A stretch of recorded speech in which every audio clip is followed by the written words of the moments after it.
ophtalmologiste retraité, bon, de la faculté de médecine, de pharmacie et d'odontostomatologie, bon, et de, comment dirais-je, du CHU, Centre hospitalier universitaire de Dantec. Donc, c'est ça, je suis retraité depuis bientôt 14 ans. Bon. Alors, aujourd'hui, ce n'est pas le professeur qui parle, c'est plutôt l'écrivain, le poète. Donc, aujourd'hui, je présentais le recueil de poèmes Virtuosité virtuelle. Des poèmes qui célèbrent l'amitié, la solidarité, l'amour, la fraternité, etc., etc. Toutes ces qualités humaines qui ont tendance à disparaître de nos jours.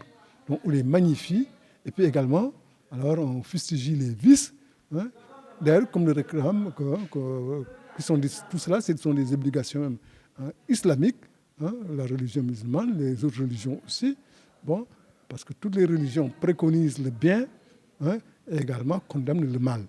Voilà, donc c'est ça un peu le recueil de poèmes.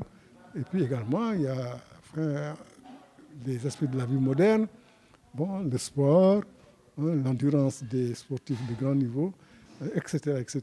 Donc c'est un recueil qui traite de beaucoup de sujets. Bon, virtuosité virtuelle. Bon, le titre peut frapper parce qu'il y a vertu, hein, virtu, V-I-R-T-U.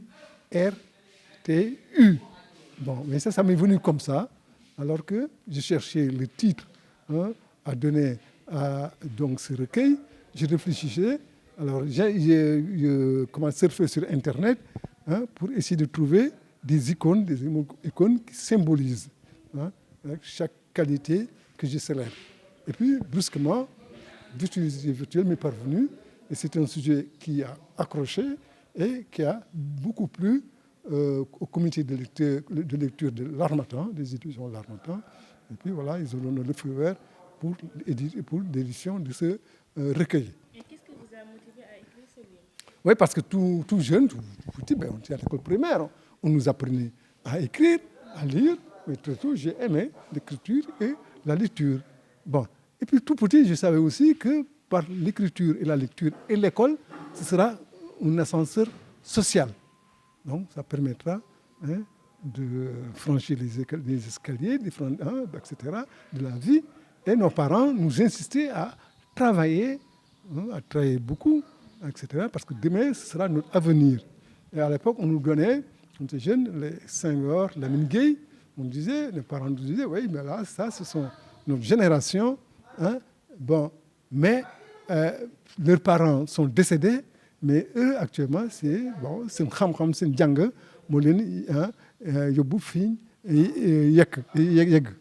donc leurs parents ont disparu, et nous, quand on vous dit d'étudier, de bien apprendre, etc., de vous gronder si vous ne travaillez pas bien ou vous ne connaissez pas bien, mais c'est pour votre bien futur. Mais tout ça m'a stimulé. Et puis après, 6 ans, à l'école coranique, là aussi, on a vu que c'était la religion. Bon, mes cousins où j'ai appris comment c'est là-bas le Al-Quran, c'est Gourgui, c'est Seigne Boubou Ndiaye Sam. On a le même grand-père maternel, l'érudit, Tefsine Ndiaye, qui est décédé en 1910 et qu'on appelait, bon, enfin que ses contemporains, Ndiaga Mossissoud, parce que c'était vraiment un exercice du Coran, il est écrit là-dedans. Et puis on nous parlait de cet homme de Dieu. Et là aussi, hein, que c'était des prescriptions, recommandations de l'islam, de lire Iqra, c'était, hein, la première sourate du Coran. Et au fur et à mesure que j'ai grandissé, bon, enfin, bon, ça m'a permis, et puis mes écritures scientifiques en tant que médecin, professeur, et puis à mes heures perdues, alors, ou mes insomnies, où j'étais inspiré, et puis après ça venait facilement. Donc voilà. Et si nous passons sur l'actualité, tout récemment, il y avait des propos indécents. Des propos indécents, blasphèmes, vous pourrez dire, puisque ça a été posé comme débat partout dans le monde, c'est-à-dire celle qui était dite par Mohamed Khalifa, Mohamed Cissé. Voilà, Mohamed Cissé. Les propos de la semaine. Quelle analyse faites-vous par rapport à ces propos? Bon, moi, j'ai vaguement entendu parler de ça parce que j'étais préoccupé depuis plusieurs mois par mon recueil de poèmes à présenter. C'est vrai, je suis professeur ancien, retraité depuis 14 ans, donc j'ai tends vers mes 80 ans. Mais, alors, comme on dit, liggéey bi mel nii jamais du tuuti. Et puis surtout, ngay rassemblé ñi mu nekk espèce xew du tuuti. Donc parce que lu tuuti rek mën na koy yàq loo xam ne sax bokkul ci organisation xew bi d'autres événements extérieurs yoo xam ne rek et cetera mën na koy yàq. Donc j'étais concentré sur ça. Et à chaque fois quand je revoyais, parce que chaque fois j'ajoutais une virgule, je supprimais un point, j'ajustais un adjectif, voilà. Donc c'est ça, pour la perfection. Donc j'avais pas le temps, enfin, de voir ces choses-là. Mais tout ce que je sais, c'est que le livre que j'ai écrit sur l'islam et le monde moderne montre ce que l'islam, ce que devrait être l'islam. L'islam est une religion de paix. Islam, la même racine, etc. Assalamu alaikum, les salutations, etc., etc. Bon, donc de paix, de concorde. Et puis toutes les recommandations, c'est dans ce sens. Le prophète Mohammed sallam a été envoyé par Dieu pour parfaire les êtres humains, comme Dieu l'a envoyé que pour miséricorde, pour l'humanité. Donc c'est très important. Donc ça veut dire il faut faire le bien et puis fustiger le mal, éviter de ne pas faire le mal.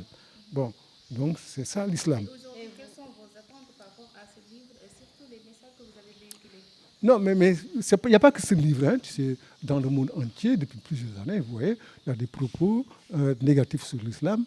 Mais c'est à nous, musulmans, de montrer par nos comportements ce qu'est le véritable visage de l'islam, c'est tout. Bon, donc, ne pas appeler, mais pour cela, il faut que les gens jàng bu baax xam alxuraan les textes li mu tekki noonu parce que alxuraan xam na jafe parce que bon en surtout pour nous même ñu xam ne ñu dégguñu arabe enfin nampuñu arabe mais même ñi dégg làkk arabe xaw na jafeñ parce que des fois am na baat yoo xam ne te loolu sax du si alxuraan rek mais am na si langue yëpp benn baat dina signifier ñaari yëf ñetti yëf. Et des fois, il y a ça dañuy opposé complètement. Bon, donc, vous voyez, des trucs qui me viennent à l'esprit. Vert, ça veut dire, enfin, vert, la lune, vert, étalé, etc., etc.